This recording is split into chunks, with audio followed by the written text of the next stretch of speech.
When he doesn't respond, so the judge is left with the judge who was being put across as the villain of the piece, comes up and then makes inquiries. He calls people from the registry, he calls people from the banks, and tries to trace out where this money has gone. After all, this money was put in trust with the court. The court put it in trust with him. He was holding it for the benefit of some other parties. He has utilized it and misappropriated it for some other purpose.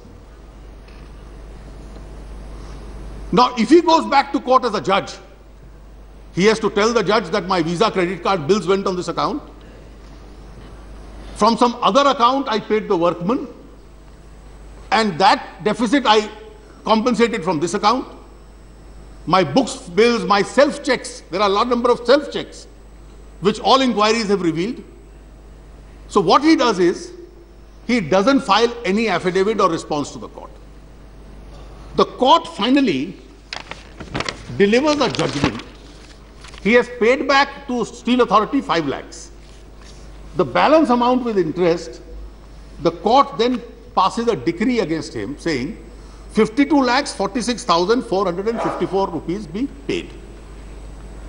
In 3 installments, he pays 40 lakhs. Now he's a judge. He hasn't voluntarily paid for 3 years. Only on a coercive direction of the court, he pays 40 lakhs. Then he asks his mother to move an application before the Calcutta High Court.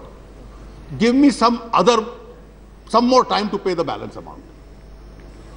So the Calcutta High Court says, first tell us what happened to this money in the meanwhile. So the court is told, well, you see, I had put this money in Links India, and that money got lost because Links India went into liquidation. But you never put this money into Links India, you put some other money into Links India. Why are you confusing the two? And that's where misrepresentation comes in. So the court passes a judgment, giving him time and makes some adverse remarks against him. When these adverse remarks are reported in newspapers, the Chief Justice of Calcutta writes to the Chief Justice of India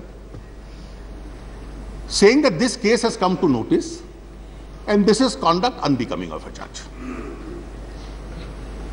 10th of September 2007, by this time he has paid the entire amount. The Chief Justice of India calls him and says, how do you explain this conduct? He says, give me some more time. So the Chief Justice fairly says, please take some more time, but explain to me your conduct in this case because it's unbecoming of a judge. He goes back, files an appeal through his mother again to the division bench. After taking time, the appeal comes up before the division bench. It's not a very happy commentary either on judges or on lawyers. As the appeal comes up on day one, now one brother judge is getting into trouble. He has to explain to Chief Justice of India. So they ask the advocate of Steel Authority of India and the buyer of the goods, you have no objections that we set aside this judgment? At least the observations against him? So on a concession made by parties, those part of the observations are all set aside. And those advocates get up and say, sir, we have no objections, please set aside these observations. And collusively, on that concession, the division bench passes an order. He goes back to the Chief Justice and says, you asked me for an explanation, now I have a very good judgment from the division bench which is set aside by this method, this strictures against me. So the Supreme Court was legitimately concerned as to what do you do. So the Chief Justice of India asked 2 very eminent High Court judges who are Chief Justices of High Court, another judge, all of them men of proven integrity, Chief Justice A.P. Shah, Chief Justice Patnaik and Justice R.M. Lodha, with a great reputation, and says this is an in-house mechanism. Now the learned judge today says the in-house mechanism is extra-constitutional. Obviously the Constitution doesn't provide for an in-house mechanism. Impeachment is a near impossible procedure. So the in-house mechanism is that let the judiciary in the first instance look into the allegation itself and prima facie see whether an unfounded allegation is being made or it's a serious allegation. So those three judges repeatedly call him. He gets a detailed hearing from them. He puts up his defense. They say, but what did you do with this money all this while? Both when you were an advocate and from 2003 to 2006 when you were a judge. As a judge, are you expected, there is a continuing running thread, but as a judge, are you expected to misappropriate the money and keep to yourself the misappropriated money and then not answer and give a reply to anybody where you kept this money? It's only when there is a coercive order of a court that you decide to return the money. And now you say, since I have returned the money, my sins are all washed off. Section 403 of the Penal Code, when it talks of, Mr. Jethmalani knows criminal law better than most of us, of misappropriation of money, even a temporary misappropriation of money is a misappropriation of money. The fact that I stole this money or I misappropriated this money and when I got caught, I returned it with interest, doesn't wash off your crimes. In any case, what is the level of probity that we expect from a person who's going to judge the rest of the society? The standard of proof may be beyond reasonable doubt, but a judge is expected to act with probity, not in this manner. So the Chief Justice of India, after holding him guilty, the inquiry holds him guilty. That's the procedure they follow so that the dirty linen of the judiciary is not washed in public. The three senior most judges of the Supreme Court call him and say, please submit your resignation. Prima facie, there is a serious material against you. Now, this should be interpreted as some kind of a villainous act or a conspiracy. They've gone through a procedure. The High Court Chief Justice said, prima facie, the allegations appear true and serious. The inquiry said they are serious. And since he doesn't agree to resign, 58 members of Parliament submit a motion for his removal to the Honourable Chairman. The Honourable Chairman constitutes a committee which comprises, under the Judges Inquiry Act, by a sitting judge of the Supreme Court, Justice Reddy, a Chief Justice of a High Court, which got changed in between, Justice Mudgal, and the third has to be a jurist, Mr. Fali Nariman. He appears through an advocate. The first thing he does is raise an allegation of bias against Mr. Nariman. He then appears before the inquiry through his advocate and says, I will not enter the witness box. Obviously, he would have had to answer, where were these monies from 1993 till 2003 and from 2003 to 2006? He doesn't enter the witness box. That's what they refer to his right of silence. So the Judges Inquiry Committee has to do a fishing inquiry. They have to call bankers. They have to call various people and then find out that these were two separate transactions. The Calcutta Fans case, which is payment of workers' dues, had nothing to do with this misappropriation. He only made good of the shortfall from here by putting the monies into that account. And then it has returned a detailed finding holding him guilty of proven misconduct. What does this entice? I've just recollected the fact because the manner in which some of the facts have been given really made out as though it's a different case between the papers circulated to us and what we've understood and what the learned judge was really arguing. In a nutshell, sir, the misconduct is, the first misconduct, which is the proven misconduct, is you misappropriated the monies. The misappropriation started when you were an advocate. It continued when, after your elevation, you kept the monies and allowed them to remain misappropriated. You didn't cooperate with the judicial institution in telling them the truth. And finally, when there was a compulsion of a judicial order, you claim it to be a virtue that now at least I have returned the entire money with interest. The second fact, why did you misrepresent the facts? Even today, sir,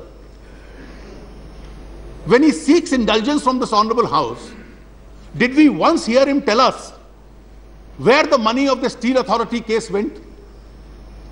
All we were told was this was used for some fixed deposits, this went to workmen, this has been honorably paid. This money had nothing to do with workmen. It was some other Calcutta fans case.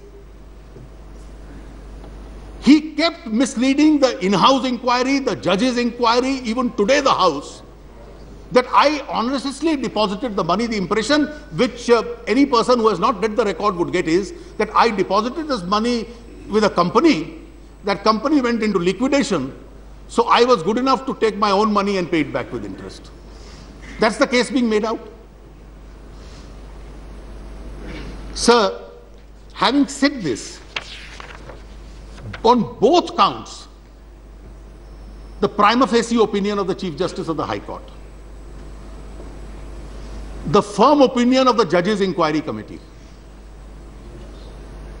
which is the in-house inquiry committee, then the opinion of senior 3 judges of the Supreme Court asking him to submit his resignation, so that things don't come to such a pass. It has happened in the past. It may be extra constitutional. It's an in-house persuasive method which the judiciary has. And then comes finally the statutory constitutional procedure, again an inquiry of 3 eminent people. All findings come to a unanimous conclusion that yes, you did misappropriate money, and yes, you did misrepresent facts by not telling the truth.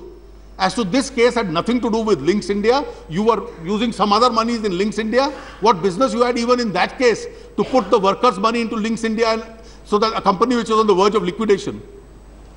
You only made good of the shortfall in this case and put it into Links India. So is there a reason? Is there an extraordinary argument that we must disagree with all these reports of all these experts and then come to a finding that the learned judge has not committed a misconduct or a proven misbehavior? So from beginning to the end, it smacks of an abuse of a process both as an advocate and as a judge. And when it smacks of a procedure, are we being guided by the opinion of a former Chief Justice of India? He may have his own grievances against a former Chief Justice of India. That is not an issue today. Can he today seriously contend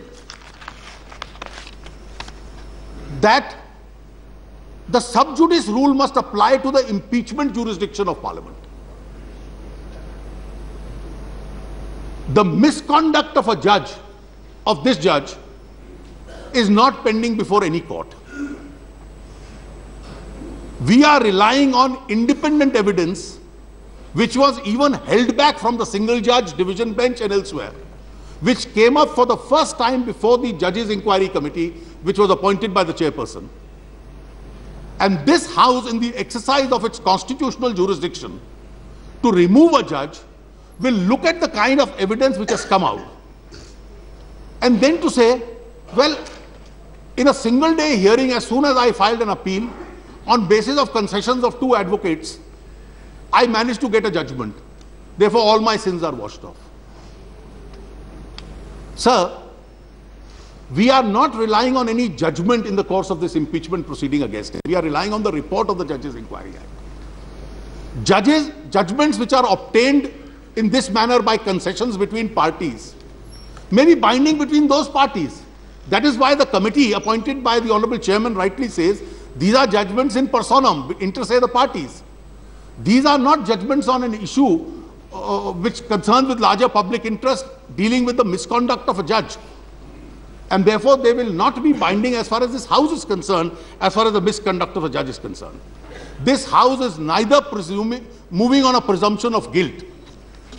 In fact, the manner in which a full opportunity has been provided by the inquiry committee, by this House, we start with a presumption of innocence, but when facts which are prejudicial come before us, we come to a conclusion that this House prima facie comes to an opinion, and then after if the motion is passed, comes to an opinion that the judge in question really should not hold such a high office.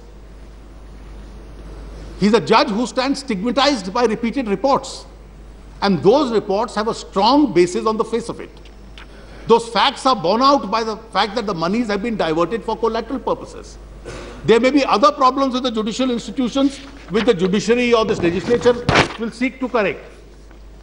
But then, sir, these are not issues on which the judge can say, I need the benefit of any doubt, because no doubt has been cast on any of the findings which the inquiry reports placed before us have really revealed. I therefore strongly support the motion moved by Mr. Sitaram Yechury for the fact that an address be sent to the President, supporting the fact that this judge is unfit to be in the office of a judge. There is a case of proven misbehavior against him, and therefore the judge be removed from office. Having said this, sir, a few observations that Today,